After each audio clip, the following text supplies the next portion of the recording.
apartment still felt weird to think about it that way. That's the last one, I said, looking around at the chaos of cardboard boxes and furniture pieces scattered across the living room floor. Emma appeared from the kitchen, her auburn hair pulled back in a messy ponytail, sweat making her freckles stand out against her flushed skin. I can't believe we own this much junk. Most of it's yours, I said, ducking as she threw a balled-up packing paper at me. Tom walked in from the hallway carrying an empty dolly. My cousin had really helped us out, not just helping us haul all our stuff, but finding USC's apartment. In the first place, real estate in Brooklyn wasn't easy to navigate, especially with our budget. But Tom had connections through his construction job. You guys are all set, he said, wiping his hands on his jeans. Nice place. 4th floor walk. Up is rough on moving day, but the high ceilings make up for it. I nodded, really looking at our new home for the first time. The living room was longer than it was wide, with tall windows letting in plenty of light from vestry. The hardwood floors had character, scuffs, and marks from previous tenants, but they'd cleaned up nicely. The walls needed a fresh coat of paint, but that could wait. Thanks again, man, I said, clapping Tom on the. Seriously, don't mention it. Just invite me to the housewarming. Hecked his watch. I should get going. Jen's waiting on me for dinner. After Tom left, Emma and I worked in relative silence, unpacking essentials and assembling our bed frame. By the afternoon, we'd carved out some semblance of order from the chaos. I just finished connecting the TV when Emma's phone buzzed. She looked unhappy at the screen. It's my mom. I knew that. Everything okay? Not really.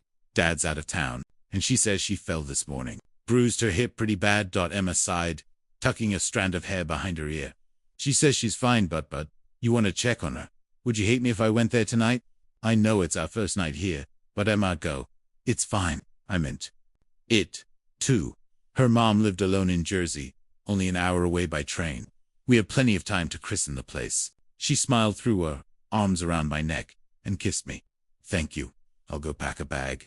30 minutes later, I watched from our living room window as Emma got into a cab on the street below. She glanced up, waved, and then got into the yellow car. I felt weird as the cab drove away, not quite but aware I was alone in a new strange place. I turned back to face our half-unpacked apartment. Boxes everywhere, furniture not quite where it should be, walls bare. Home, but not Yatham. I decided to order pizza and watch the Nets game to fill the silence. While waiting for the delivery, I headed to the kitchen for a beer. That's when I spotted it. A plain white envelope, on the counter, my name written on it in block letters. I made a face, sure if it hadn't been there earlier. Inside was a single sheet of paper with 5 rules typed out. 1. Close all windows and cliffs after sunset. 2. Keep the bedroom door open at night. 3. Do not open the refrigerator between 1 a.m. and 2 a.m. for if the TV turns on by itself after 3 a.m., do not look at the screen. 5. Never let children inside the apartment. I laughed, reading through the bizarre list a second time. Had to be Tom's weird idea of a housewarming gift. The guy had an odd sense of humor. I pulled out my phone and called him. Hey, what's up? He answered after the 3rd ring. Very funny with the rules list, I said. What rules list? The envelope you left. The weird rules for the Potman. A pause. No idea what you're talking about, Ryan, right? So, you didn't? Leave a note with creepy rules on our counter. Seriously, I didn't leave anything. Maybe the previous tenant or the landlord has some weird policies. I glanced at the paper again. Rule number 3 seemed particularly specific. Yeah, must be. Anyway, thanks again for today. No problem. Hey, let me know if you find any more weird notes. He chuckled. Will do. I hung up looking at the list. If Tom didn't leave it, who did? The landlord seemed unlikely.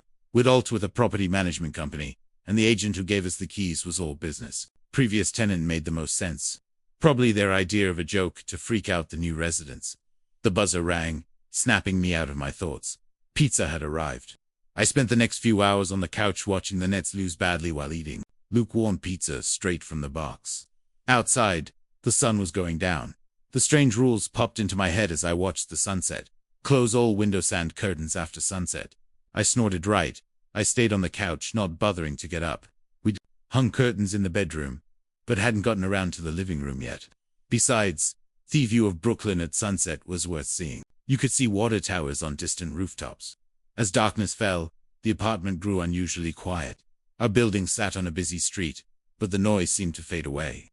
No honking cars, no neighbors' footsteps overhead, not even the usual creaks of an old building settling, just silence. I turned my attention back, 12th game, but I couldn't focus. The temperature in the room seemed to drop. At first I barely noticed it, just a slight chill in my arms.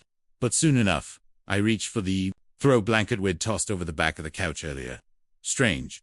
It was a warm The heating system in these old buildings usually ran too hot. If anything, I wrapped the blanket around my shoulders, my eyes growing heavy as the game entered its final quarter. The Nets were down by 15. No coming back from that. My phone showed 11:43 p.m. when I checked it. I should get to bed, I thought, but the couch felt too comfortable.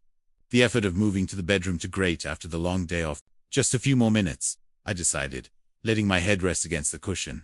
The last thing I remembered was the TV announcer's voice as my eyes closed. I fell asleep, not knowing what darkness might bring. A soft knock pulled me from sleep. I blinked at the darkened living room, momentarily confused about where I was. The couch cushions beneath me, the pizza box on the coffee table, the towers of unpacked boxes. Right. The new apartment. Another knock came. Quiet but unmistakable. I reached for my phone stuck between the couch cushions. The screen lit up bright. 3:15 a.m. Emma wouldn't be back until morning. Tom had left hours ago. Who would be at our door in the middle of the night? The knocking came again, more insistent this time. I sat up, trying to shake the fog of sleep from my brain. The TV was off, though I didn't remember turning it off before I fell asleep. Hello, a small voice called from the hallway. After what felt like hours, but was only 30 minutes. According to the clock, everything went quiet. Neither of us moved until the clock read 2:15 a.m. Only then did Emma speak. We need to check. I nodded, finding my courage again, now that the forbidden hour had passed. Together, we crept down the hallway to the kitchen, Emma clinging to the back of my t-shirt. The kitchen looked like a disaster zone. Food was scattered everywhere, milk puddles on the floor, eggs smashed against the wall, vegetables thrown across the room. The refrigerator door hung open, but nothing was inside now. Jesus, Emma breathed, surveying the damage. I stepped forward to examine the mess more closely. Several items: an apple, a plastic container, the milk carton, bore deep scratch marks, as if something with claws had been handling them. It's like it was looking for something, I said, picking up the scratched apple. We spent the next half hour cleaning up the mess, neither of us wanting to leave it until morning. Working helped calm our nerves, giving us something to focus on instead of the thing we couldn't see in our apartment. Back in bed, we lay awake until dawn. We kept the bedroom pen, remembering the rules we needed to follow. We only fell asleep when sunlight started coming through the edges of the blackout curtains. By afternoon, we'd managed a few hours of rest and sat at the kitchen table with strong coffee, trying to make sense of what was happening to us. We need more information, I said, opening my laptop. There have to be others who've experienced this.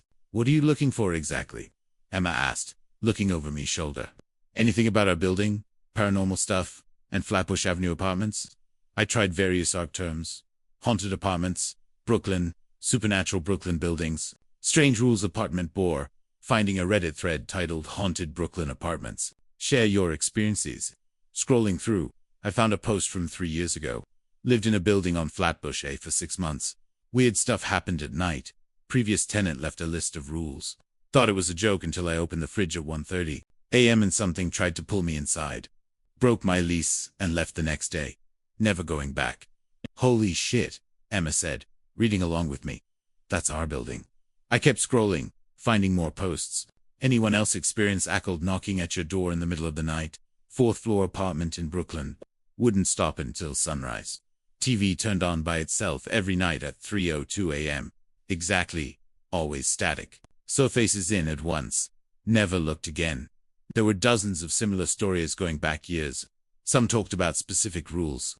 Others just described scary experiences that matched what we'd already seen. One post talked about a shadow thing that seemed to live in the walls. We're not crazy, I said, scrolling through the comments. This is real. Whatever's here has been here for years. Emma got up and paced the living room. But what is it? A ghost? Something else? I shook my head. I don't know, but need to find out how. I closed the laptop and looked at her. We need to talk to the neighbors, see if they know anything, and we should check local records, newspaper, archives, that kind of thing. There must be a history here. Emma nodded. looking more determined. I'll talk to the neighbors tomorrow. Mrs. Patel in 4D has lived here forever. She might know something. And I'll go to the Brooklyn Historical Society, I added.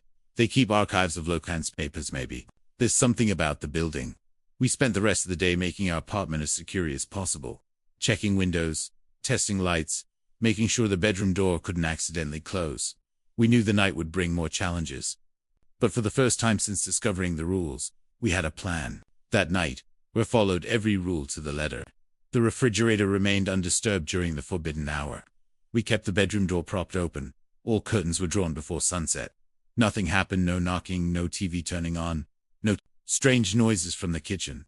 In the morning, we were exhausted but determined. As Emma prepared to talk to the neighbors and I gathered my things to visit the Historical Society, we shared a look of grim determination. Whatever haunted our new home, we would face it together. The Brooklyn Historical Society occupied a gorgeous 19th century building with towering ceilings and the unmistakable scent of old paper and wood polish.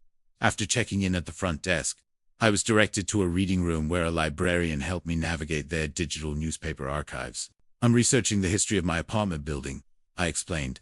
Specifically, anything unusual that might have happened there. The librarian, a gay-haired woman with glasses perched on the end of her nose, raised an eyebrow. Address I gave her, our Flatbush Avenue address, and she typed it into the database. How far back do you want to go? As far as possible. She nodded and showed me how to use the search system before leaving me alone with the computer. I spent the first hour scrolling through mundane reports, building permits from the 1920s, when the building was first built, property tax assessments, and ownership changes. Nothing strange jumped out. Then I refined my search to include terms like incident, accident, and parlors. The results narrowed, and I clicked on a Brooklyn Daily Eagle article from March 12, 1978, with the headline, "Local Boy Missing. Police Searching Flatbush." My mouth went dry as I read. 8-year-old William Billy Henderson disappeared Tuesday afternoon after telling playmates he was going to explore the basement of his apartment building on Flatbush Avenue. Police have conducted an extensive search of the building and surrounding neighborhood, but have found no trace of the boy. "We're checking every possible lead," said Detective James Morales. "We urge anyone with information to come forward." The boy's mother, Margaret Henderson, a single parent, was at work when the disappearance occurred. Neighbors reported that Billy was a well-behaved child who rarely wandered from the building unattended. I clicked to the next day's paper, finding a follow-up article with a photo of Billy, a small, serious-faced boy with a cowlick, and his upset mother standing next to a police officer. The search had spread to include volunteer groups searching nearby Prospect Park. Over the next weeks, the coverage got smaller to small updates hidden on back pages. After 2 months, the case went cold. Billy Henderson was never found. He looked more, searching specifically for our apartment number. The results made my skin crawl. Starting in 1980, there were regular rental listings for apartment 4B, our apartment. Most telling was the pattern. New tenants would move in, and within 4 to 6 months, the apartment would be listed again.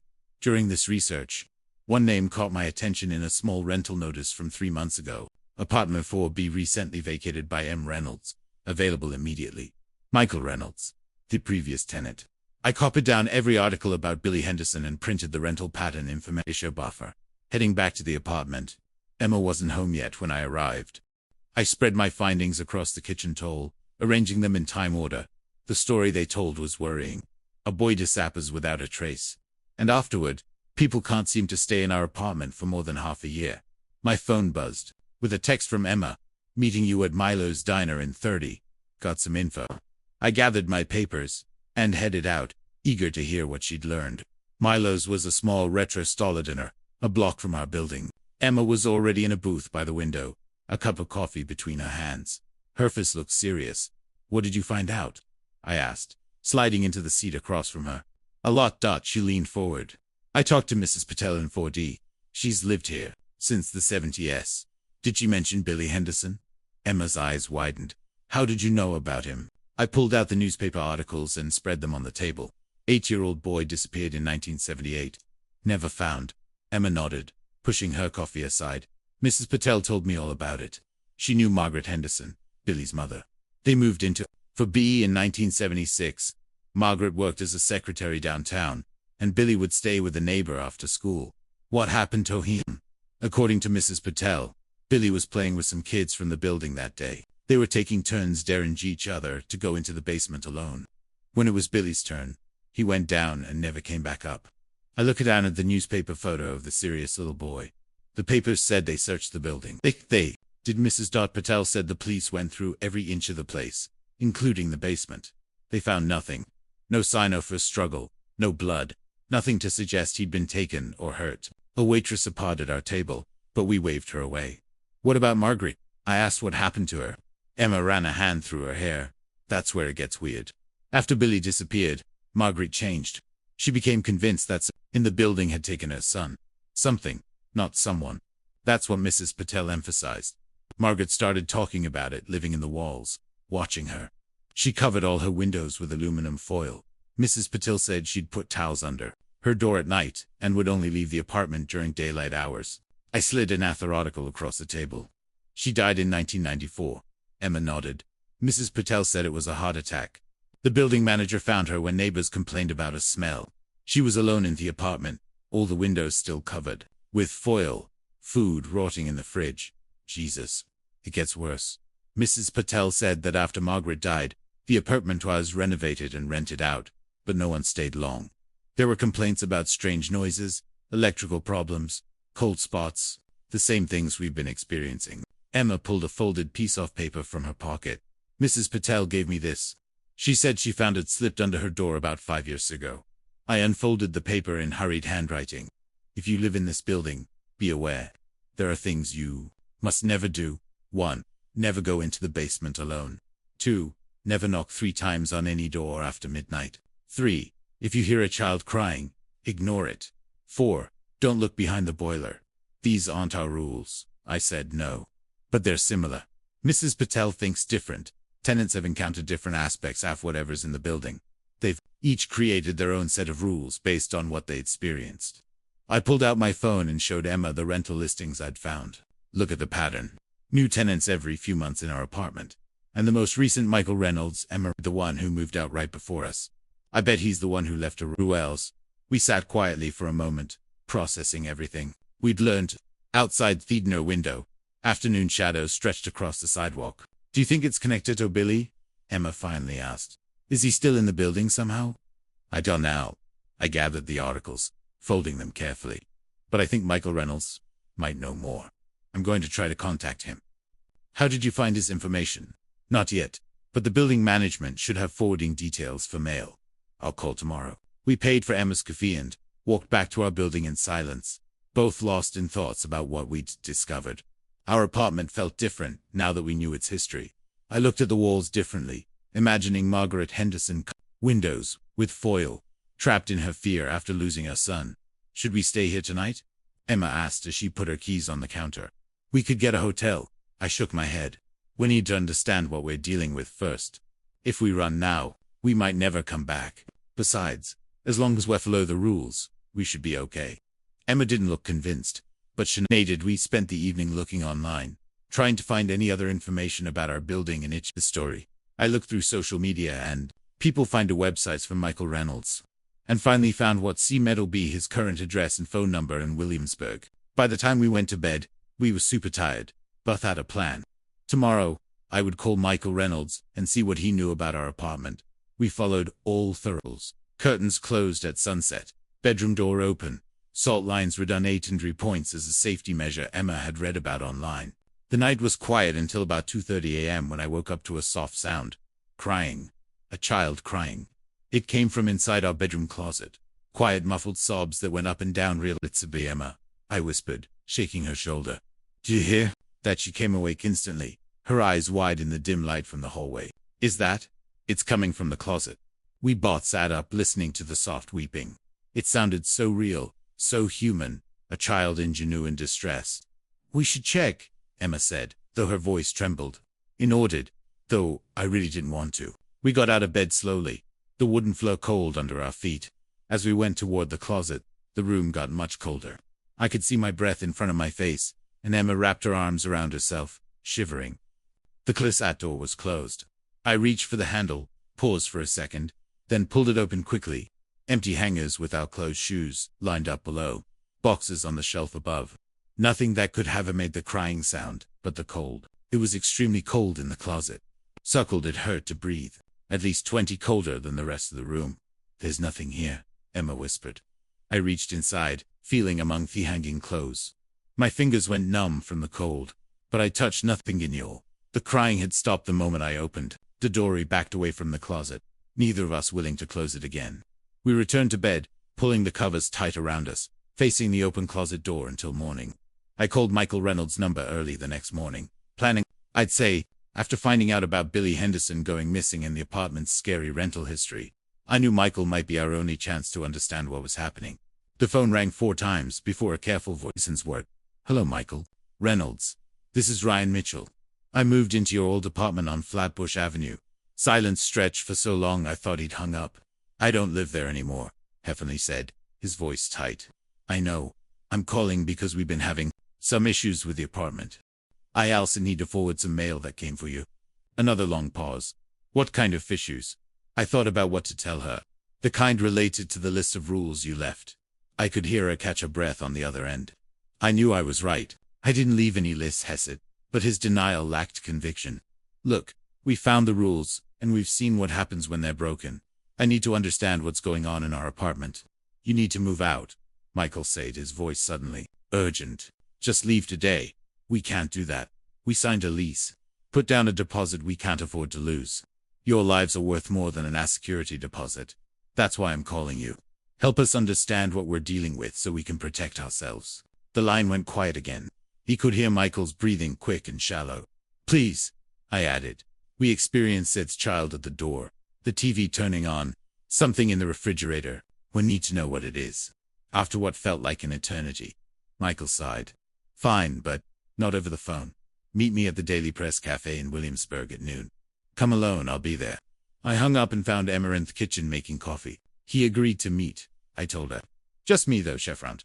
I don't like the idea of you going alone. He seems scared, Emma. I didn't think he's a threat. It's not him I'm worried about. She handed me a mug.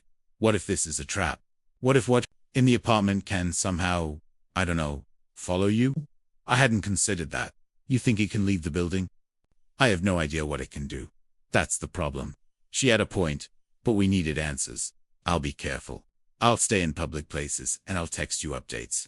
Emma looked like she wanted to argue, but nodded instead. Okay, but if anything feels wrong, you leave immediately. Deal. The Daily Press was a small cafe between a vintage clothing store and a record shop. I arrived 15 minutes early and grabbed a table in Thekina with a clear view of the door. Michael arrived exactly at noon. I recognized him immediately from his young posture and wary eyes. He was probably my age but looked much older. Gaunt face, dark circles under pale blue eyes, clothes hanging loose on his thin frame. He looked around the cafe before spotting me and walking over. Ryan Heast, remaining standing. I nodded, gesturing to the chair across from me. Thanks for meeting me. He sat down, but kept his jacket on. His eyes darted around the cafe, never settling on anything for long. You said there was mail, he asked. That was just an excuse to contact you, I admitted. We need to talk about the apartment. Michael's hands clenched on the table. There's nothing to talk about. Just move out. We can't. And we need time to see what we're dealing with. A server approached and Michael fell silent until she left without orders. Coffee for me, tea for him. The list of rules I prompted when we were alone. Yagan. You wrote them, didn't you? He stared down at the table. Yes. How did you learn them the hard way? He rolled up his sleeve, revealing a jagged scar, running from wrist to elbow. That's from breaking rule number 4. I looked at the TV screen when he turned on at 3 a.m. I remembered what I saw in the static. That distorted child's face, with needle teeth. I saw something in the TV too. Just for a second. Michael nodded with a serious look. You're lucky it was just a second to try to pull me through the screen. I barely got away. Smashed the TV with a baseball bat. He rolled his sleeve back down. Each rule I discovered through trial and error. Our drinks arrived. Michael held his mug, buttered and drink. What is it? I asked. A ghost. He shook his head. Not a ghost. Ghosts are just leftover traces like footprints. This thing is live. It feeds on fear, grows stronger with it. The rules are like fences that keep its power in check. When you break them, you let it show up stronger. Is it connected to Billy Henderson, the boy who disappeared in 1978? Michael's eyes widened. Have you been doing research? Yes. We know he vanished from the building. Was never found. I found newspaper articles about him, too. I think the entity was already there when Billy disappeared. It might have taken him. Or he hesitated. It might be using his form to lure others. The child at the door, I said, remembering the voice pleading to be let in. Exactly. It's not really a child. It just appears that Waybaker's children are. Michael's hands trembled slightly. They're vulnerable, easy targets. That's why rule number 5 exists. Never let children inside the apartment. The entity would be drawn to them instantly. I thought of the crying Widhard from our closet the night before. Can it appear in different forms? We heard a child crying inside our bed, and Klaus said it can. Mimic sounds, create illusions. The more fear it absorbs, the more powerful those illusions become. He leaned forward. Listen carefully. It can't physically harm you unless you break the rules or actively engage with it. The rules create a sort of barrier thought contains it. How do we get rid of it? Michael took a sip of his tea, his first since it arrived. There might be a way, but it's dangerous. He looked around the cafe again, then lowered his voice. It has weaknesses. Direct sunlight hurts it. That's why the first rule is about closing curtains at sunset. If you leave them open, it's weaker. But that didn't stop it from appearing at our door. No, but it limits how much it can manifest. There are other protective measures, too. He reached into his pocket and slid a folded paper across the table. Salt lines at doorways and end windows. Specific symbols drawn in chalk above entrances. They won't banish it, but they'll create safe zones it can't easily penetrate. I took the paper, studying the strange symbols drawn there. How do you know all this? Research, trial and error, talking to previous tenants. A woman named Margaret Henderson, Billy's mother. I interrupted. Michael nodded. She left notes hidden throughout the apartment. I found them during my time there. She'd been studying the entity for years after her son disappeared. Why didn't she leave after losing her son? I think she was waiting for him to return. Michael's voice, or she was too afraid to leave, thinking it would follow her. Will it follow us if we move out?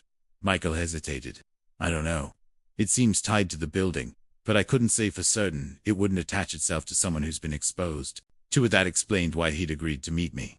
His own uncertainty about whether he was truly free. He said there might be a way to get rid of it. Michael looked at his watch. I need to go. I've said too much already. He stood up. Use the protections I gave you. Follow the rules. I'll contact you in a few days with more information. Wait, I started, but he was already walking away.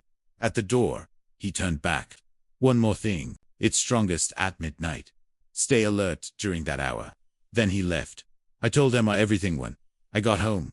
We spread Michael's paper on the kitchen table, looking over the symbols and instructions. Salt lines at all entry points. Emma read. Symbols drawn in chalk above doorways. No iron or silver in the apartment. It supposedly makes the entity angry. We already removed the metal sculptures yesterday, I said. And or have chalk in the art supplies box from when you were sketching. We spent the afternoon preparing, drawing the strange symbols above every doorway and window. We poured thick lines of salt at each doorway and across every windowsill. By sunset, we had made our apartment ready to fight off anything supernatural. Though I wasn't really sure I believed it would work. Do you think Michael is reliable? Em asked, as we finished the last salt line. What if he's just paranoid? He knew about the rules. He hooed that scar and everything he said matches what we've experienced. She sighed, dusting salt from her hands. I just wish we had more to go on than the word of one traumatized former tenant. We have the newspaper articles, too, I reminded her, and Mrs. Patel's stories. It all fits. Night fell, and we followed all the usual rules. Curtains closed, bedroom door open. We sat together on the couch watching a movie, but not really paying attention. Both of us were waiting for midnight.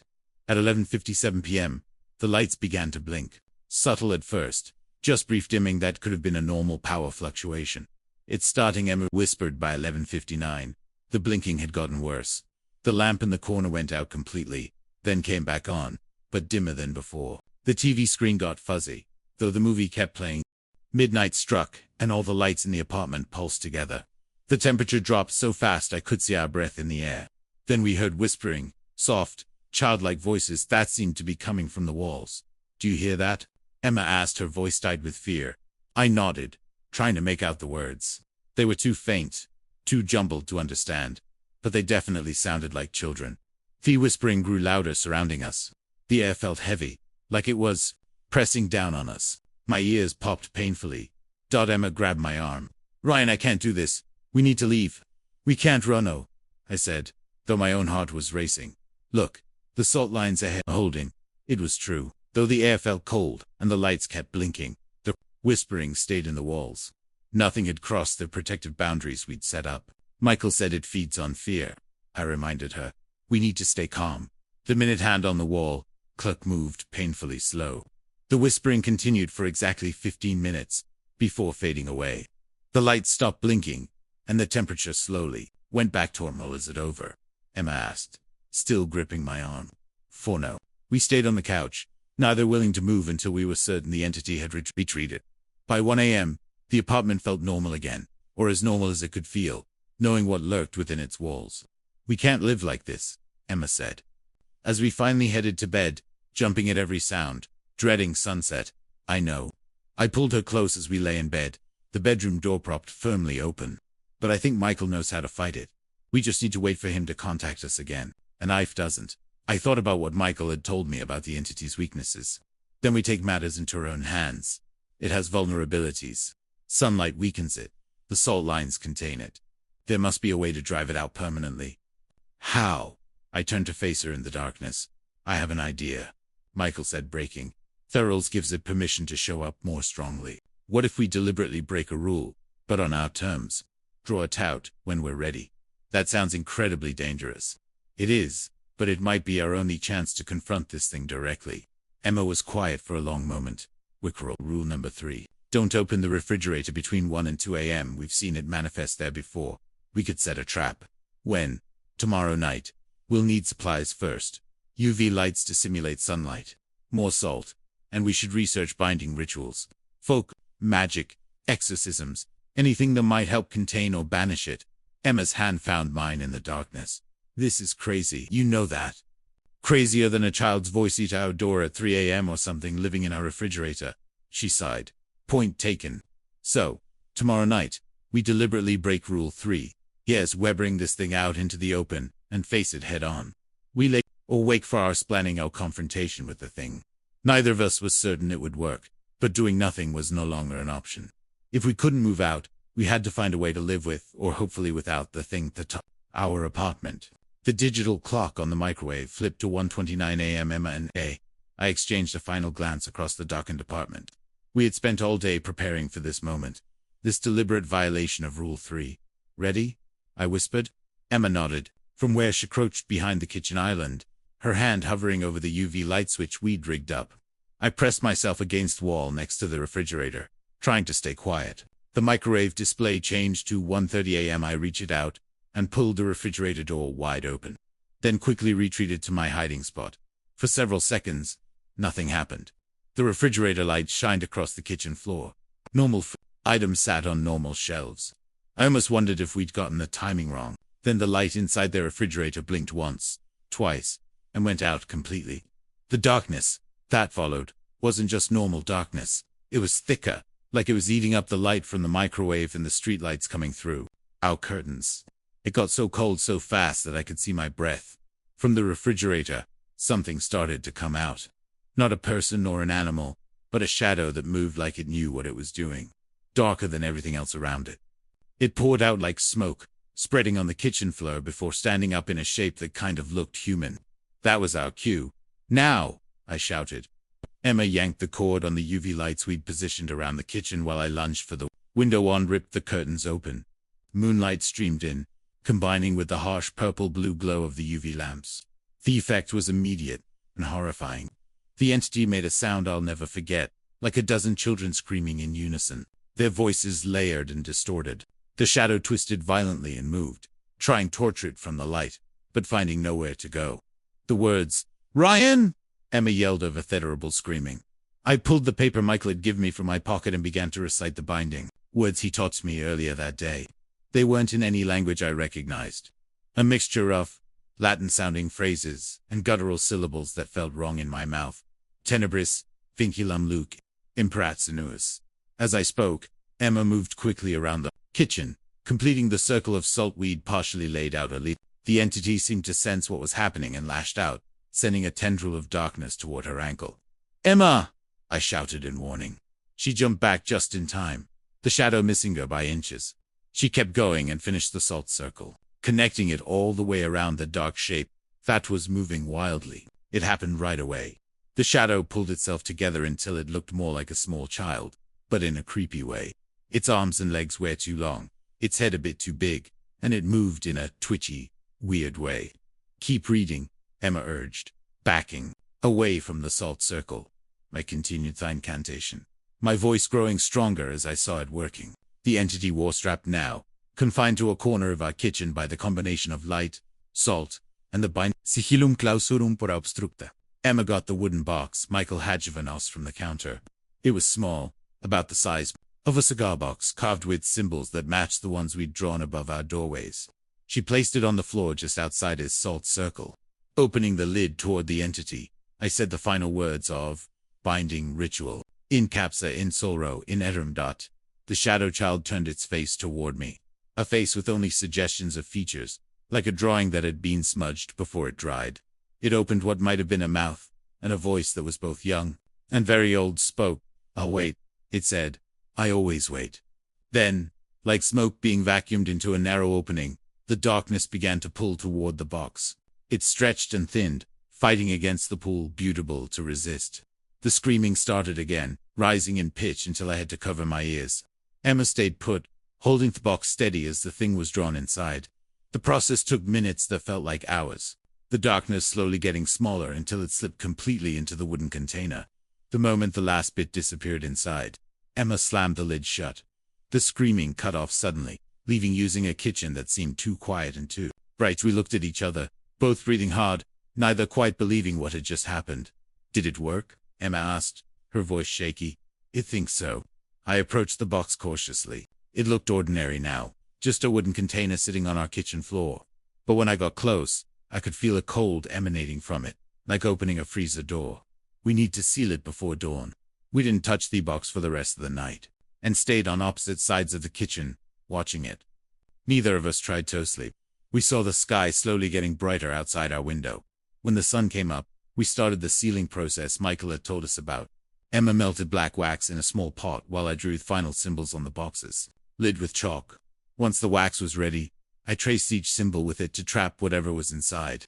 "That should hold it," I said, setting down the brush at least long enough for us to get it to the cemetery. Emma looked at the box warily. "I still can't believe we're doing this." Michael was very specific about where it needs to be buried, something about the cemetery ground being consecrated. We packed the box carefully in a backpack surrounded by salt-filled bags for extra protection. By 7 a.m., we were in our car, heading toward Greenwood Cemetery in South Brooklyn. The cemetery was already open when we arrived. Its Gothic entrance arch stood tall against the morning sky. Michael had drawn us a detailed map showing exactly where to go. A remote corner near an old mausoleum far from the main paths. "This feels wrong," Emma said as I hiked through the quiet grounds, fallen leaves crunching under our feet. "Like we're desecrating something." According to Michael, we're doing the opposite. He said, "This place has old protections built into it.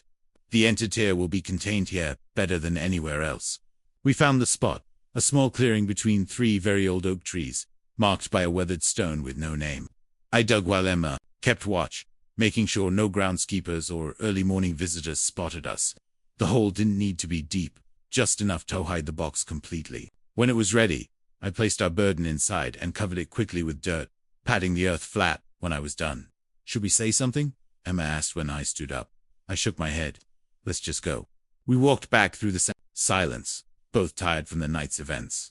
Had we really trapped a supernatural entity in a box and buried it in a cemetery? It seemed impossible now in the morning light, but the memory of that shadow child's face was too real to deny. Our apartment felt different when we got back. The air seemed lighter samo, the rooms brighter.